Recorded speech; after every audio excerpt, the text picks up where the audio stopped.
डर एक एहसास में आपका स्वागत है।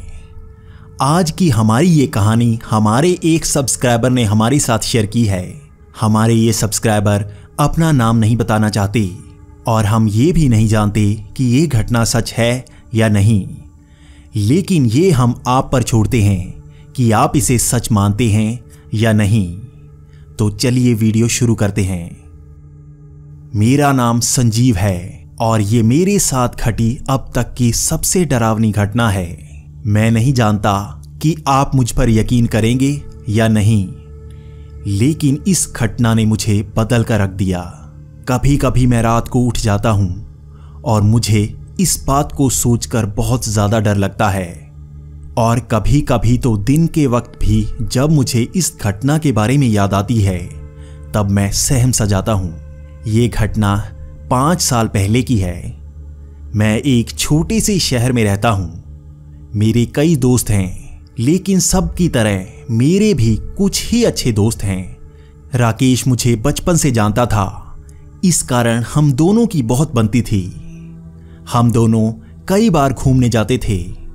हम दोनों हर जगह इकट्ठे ही जाते। हमने स्कूल भी इकट्ठा ही पढ़ा और कॉलेज में इकट्ठे ही गए। हम दोनों एक दूसरे की बहुत मदद किया करते थे। इसी तरह मुझे एक बार फोन आया। ये आवाज राकेश की थी। राकेश ने एक बुरी खबर मुझे सुनाई। राकेश के दादाजी अब इस दुनिया में नहीं रहे। राकेश थोड़ा मायूस था क्योंकि उसे अपने दादाजी से बहुत प्यार था, लेकिन अब जो होना था हो चुका था। ये बात जब राकेश ने मुझे सुनाई तो मुझे भी बहुत बुरा लगा, क्योंकि उसके दादाजी मुझे भी बहुत पसंद किया करते थे।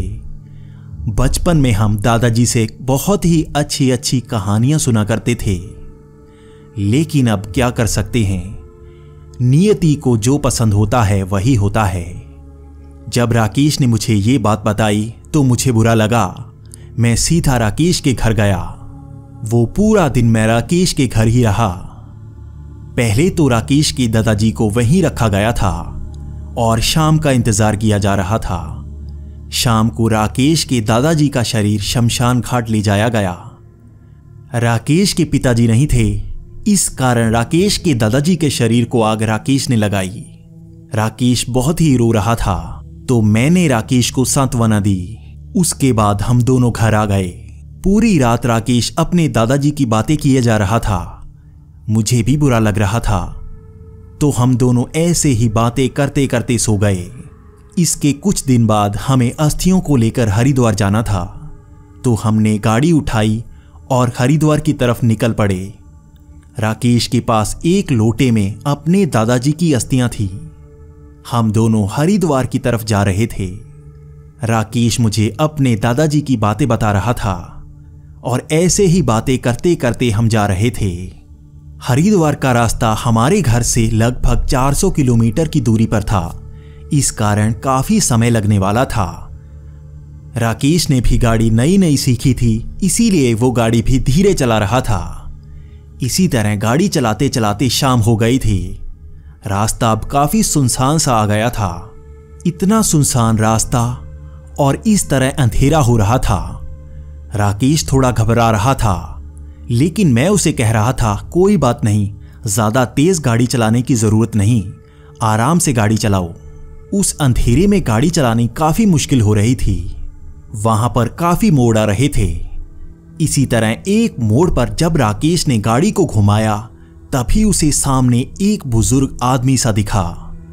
वो बुजुर्ग राकेश के बिल्कुल सामने आ गया था। राकेश से भी गाड़ी संभली नहीं। उसने कभी लेफ्ट की तरफ गाड़ी मोड़ी, कभी राइट की तरफ। हमारी गाड़ी की रफ्तार काफी कम थी, शायद इस कारण हमारा बचाव हुआ था। लेकिन बड़ी हैरानी की बात कि जैसे ही राकेश ने गाड़ी रोकी तो हम बाहर निकले। हमने जैसे ही पीछे देखा तो हमें वहां पर कोई नजर नहीं आया। ना तो वो बुजुर्ग हमारी गाड़ी के पीछे था और ना ही आसपास था।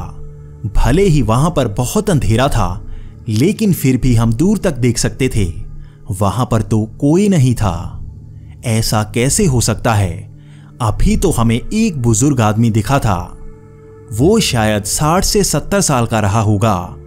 उसका चेहरा तो हमें नजर नहीं आया था, लेकिन उसकी चाल ढाल से हम समझ सकते थे कि वो एक बुजुर्ग रहा होगा। हम दोनों एक दूसरे की तरफ देख रहे थे कि ऐसा कैसे हो सकता है।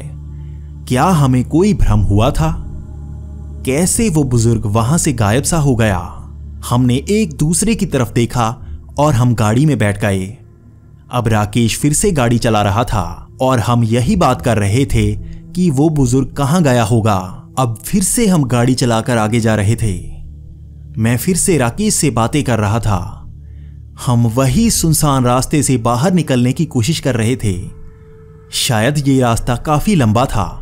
हम यही सोच रहे थे कि कब ये रास्ता खत्म होगा और थोड़ा शहर सा आएगा, क्योंकि यहां पर गाड़ी चलाना काफी खतरनाक सा लग रहा था।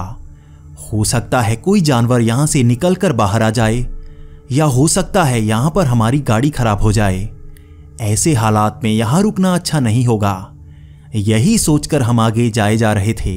हम ऐसे आगे जा रहे थे, तभी गाड़ी की छत से एक आवाज सी आई। हमें ऐसा लगा जैसे कोई पत्थर छत से टकराया हो। यह काफी भारी पत्थर लग रहा था। तो राकेश ने आगे गाड़ी रोकी और हम बाहर निकले। जैसे ही हमने गाड़ी के ऊपर देखा, वहां पर कुछ नहीं था। ना ही गाड़ी पर कोई डेंट था, ना ही कोई स्क्रैच। ऐसा कैसे हो सकता है? कुछ तो वहां टकराया था। इतनी ऊंची आवाज तो आई थी। ऐसा लग रहा था जैसे कोई बड़ा पत्थर ही वहां टकरा गया हो। हम दोनों फिर से एक दूसरे की तरफ देख रहे थे। यह भी ऐसा था जैसे कोई भ्रम हो। यह दूसरी बार था कि हमें भ्रम हुआ हो। पहली बार जैसे हमारी आंखों को भ्रम हुआ था, इस बार जैसे हमारे कानों को भ्रम हुआ हो। हम दोनों एक दूसरे की तरफ देखकर गाड़ी में बैठ गए। राकेश अब फिर से गाड़ी चला रहा था। अब हम दोनों बातें नहीं कर रहे थे, क्योंकि हम थोड़े सहमे से थे। इस बार हमारे साथ कुछ अलग सा हो रहा था। हमारे दिमाग में कोई ख्याल नहीं आ रहा था। ये शायद कुछ अजीब सा हो रहा था। राकेश अब गाड़ी धीमी चला रहा था, क्योंकि शायद वो सहमा हुआ था। मुझे महसूस हो गया था कि राकेश अंदर से थोड़ा डर गया है। लेकिन हम जाए जा रहे थे। गाड़ी धीमी तो चल रही थी, लेकिन सफर तो कट रहा था। अब हमारी मंजिल ज्यादा दूर नहीं थी। शायद वहां से 100 किलोमीटर ही दूर हो। हम बहुत पास आ गए थे और हमने ये ख्याल बनाया था कि जाते वक्त हम बढ़िया रोड से जाएंगे। ये रोड लंबा जरूर होगा, लेकिन अच्छा तो होगा। ऐसे टूटे फूटे रास्ते और सुनसान सड़क से हम नहीं जाएंगे। हम ये बातें कर रहे थे, तभी मेरा ध्यान ऊपर लगे आईने पर पड़ा। मैंने उसमें देखा कि पीछे क्या हो रहा है, लेकिन मुझे पीछे कोई बुजुर्ग आदमी बैठा हुआ दिखा। ये बड़ी हैरानी की बात थी। मुझे जैसे उसका सर दिखा हो। मेरी पहले तो आवाज ही नहीं निकली। उसके बाद मैंने राकेश को इशारा किया कि वो आईना देखे। राकेश ने भी आईना देखा और जैसे राकेश को भी वो बुजुर्ग दिखा हो। हम दोनों पीछे नहीं देख रहे थे। हम थोड़े डर गए थे कि ऐसा कैसे हो सकता है कि कोई हमारी गाड़ी के पीछे बैठा हो। हम दोनों सहमे हुए थे। तभी मैंने गर्दन घुमा के पीछे देखा। पीछे तो कोई नहीं बैठा था। ये जैसे भ्रम सा था। राकेश ने भी जैसे ही पीछे देखा तो उसके मुंह से भी एक ही आवाज निकली, अरे ये क्या? हम दोनों हैरान थे। मैंने थोड़ा उठकर देखा कि कहीं कोई नीचे तो नहीं छिप गया। जैसे ही मैंने नीचे देखा, वहां पर कोई नहीं था। यह हैरानी की बात थी। हमें रास्ते में बार बार भ्रम सा हो रहा था। यह कैसे हो सकता है?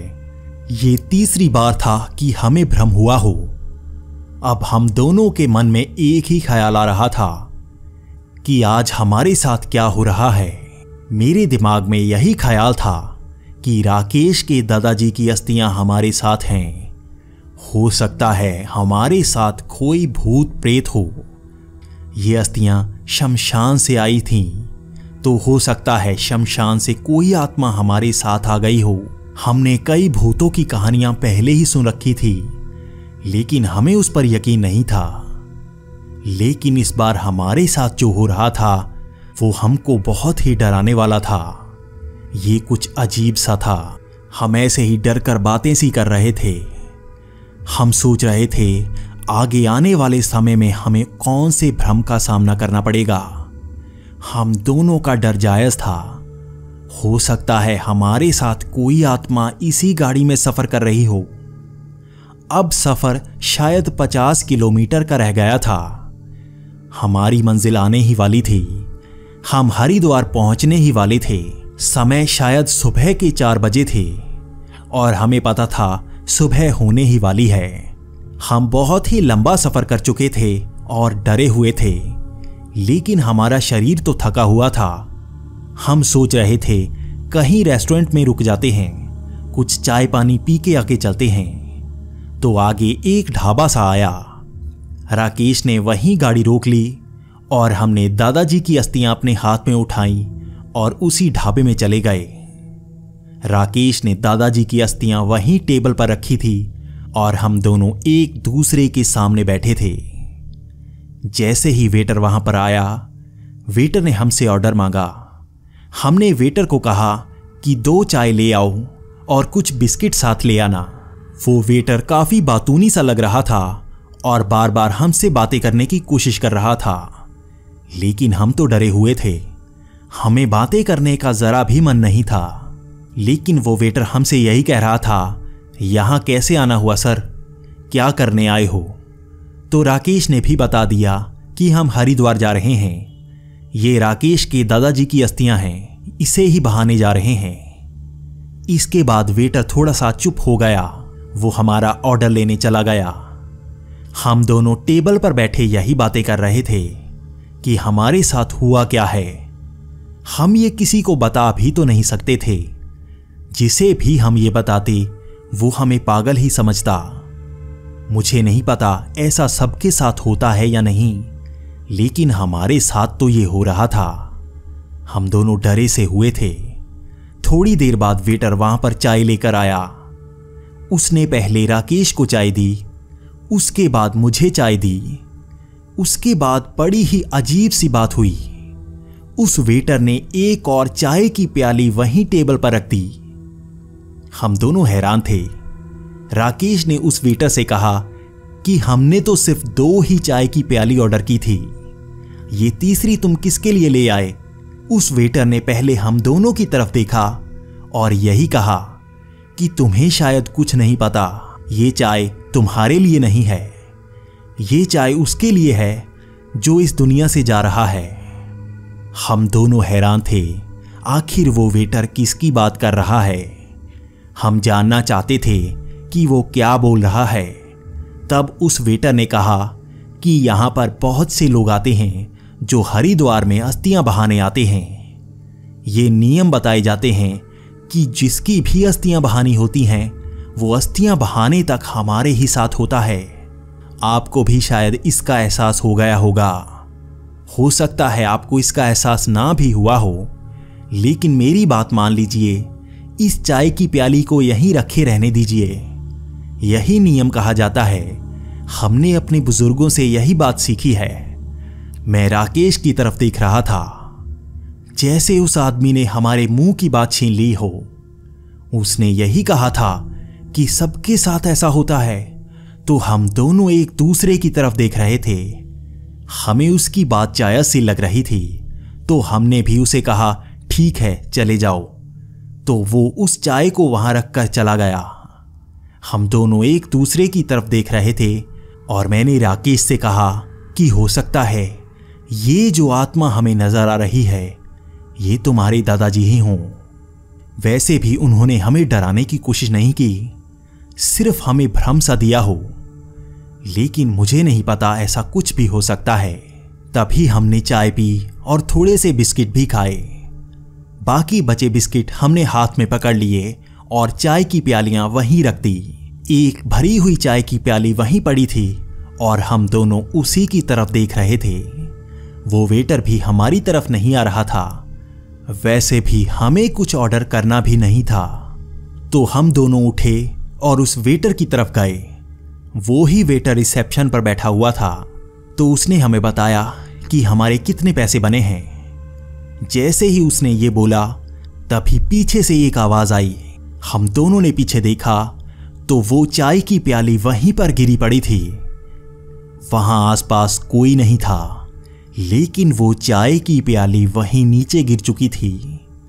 हम दोनों हैरान से थे और थोड़ा डर चुके थे, लेकिन जैसे ही हमने उस वेटर की तरफ देखा तो वो मुस्कुरा रहा था। उसकी मुस्कुराहट काफी शांत सी थी, जैसे उसे सब पता हो। लेकिन हम तो दोनों डरे हुए थे। वो वेटर भी समझ चुका था कि हम शायद कुछ नहीं जानते, तो उस वेटर ने पहल की और उसने कहा, साहब, सबके साथ ऐसा होता है, डरिए मत, आपको डरने की जरूरत नहीं है। हरिद्वार यहां से पास ही है और ये आपको नुकसान नहीं पहुंचाएगा। आपने अपने नियम पूरे किए हैं। अब जब भी कुछ खाना या कुछ भी करना तो उसके लिए जरूर रखना जो यहां से जा चुका है। और जब हरिद्वार में अस्थियां बहाओगे तो एक बार प्रणाम जरूर करना। उसके बाद आपको ऐसा कभी महसूस नहीं होगा। हम दोनों एक दूसरे की तरफ देख रहे थे। हमें थोड़ी सी शांति मिली थी कि उसने अच्छी ही बात की थी। इसके बाद हमने पैसे दिए और हम चल पड़े। हम दोनों थोड़े डरे हुए थे क्योंकि हम शायद भूत प्रेत से डर रहे थे, लेकिन राकेश थोड़ा खुश था। वो जैसे महसूस कर रहा था कि उसके दादाजी ही उसके पास हों। लेकिन मैं तो थोड़ा डर रहा था क्योंकि मैं इन चीजों पर पहले यकीन नहीं करता था। ये पहली बार है कि मुझे कुछ ऐसा महसूस करना पड़ रहा था। उसके बाद वो 50 किलोमीटर का रास्ता हम डरे डरे से निकले, क्योंकि हमें वहां पर और भी कई एहसास हुए। कभी तो हमें लग रहा था किसी ने हमारे बालों पे हाथ फेरा हो। कभी राकेश को महसूस हुआ जैसे किसी ने उसके कंधे पर हाथ रखा हो। ये कुछ अलग सा एहसास था। राकेश जानता था कि ये उसके दादाजी की ही आत्मा है, लेकिन फिर भी हम दोनों को डर सा लग रहा था, क्योंकि ऐसा कभी हमारे साथ नहीं हुआ था। ना तो हमने इसके बारे में कभी सुना था। हम तो सोचा करते थे कि ये सब झूठी बातें हैं जो कोई बातूनी आदमी बनाता है। लेकिन ऐसा एहसास पाकर हम दोनों कुछ अजीब सा महसूस कर रहे थे। वो पूरा सफर ऐसा ही बीता और सुबह के लगभग 6 बजे हम हरिद्वार पहुंच गए। वहां पर अब दिन हो चुका था। इसके बाद हमारे साथ कोई ऐसा एहसास नहीं हुआ और हम वहां पर पंडित के पास गए। हम जानते थे शायद उनको इसके बारे में पता हो। हमने उस पंडित को अपने पूरे रात की बातें बताई। वो पंडित भी हंस रहा था, लेकिन वो हमें दिलासा दे रहा था कि डरने की जरूरत नहीं है। ये आत्मा इस भौतिक शरीर को छोड़कर दूसरी दुनिया में जा रही है। अब भी उसको थोड़ा सा मोह है। शायद तुम उसके रिश्तेदार हो, इसी कारण वो मोह के कारण तुम्हारे साथ ही रहा। वैसे तो लोगों को ऐसे एहसास नहीं होते हैं, लेकिन जिसके साथ मोह ज्यादा होता है उसको ऐसा एहसास होता है। वो आत्मा जाते जाते एहसास दिलाना चाहती है, लेकिन फिक्र की जरूरत नहीं है। अब तुम हरिद्वार पहुंच चुके हो। अब अस्थियां बहाने के बाद तुम्हें ऐसा एहसास कभी नहीं होगा। इसके बाद हम गंगा नदी के पास गए। उस पंडित ने थोड़ी सी पूजा पाठ की और हमने अस्थियों को गंगा में बहा दिया। उस वेटर ने जैसे कहा था वैसे ही हम दोनों ने प्रणाम किया। उसके बाद हमें ऐसा एहसास हुआ जैसे हमारे साथ कोई हो। ये कुछ अलग सा एहसास था। हम दोनों ने एक दूसरे की तरफ देखा और जैसे ही हमने पंडित की तरफ देखा तो उसने हमसे यही कहा कि चलो, अब सारा काम हो गया है, अब वो आत्मा यहां से जा रही है। उसके बाद हम वापिस आ गए। उसके बाद हमने हरिद्वार में एक रेस्टोरेंट में खाना खाया। हमने उसके बाद ऐसा एहसास दोबारा नहीं पाया। हम दोनों थोड़े से डरे हुए थे कि क्या हो सकता है कि वैसा ही एहसास हमें दोबारा हो, लेकिन वैसा एहसास हमें दोबारा कभी नहीं हुआ। उसके बाद राकेश ने 1 महीना तक वो गाड़ी चलाई, लेकिन उसको कभी वो एहसास नहीं हुआ।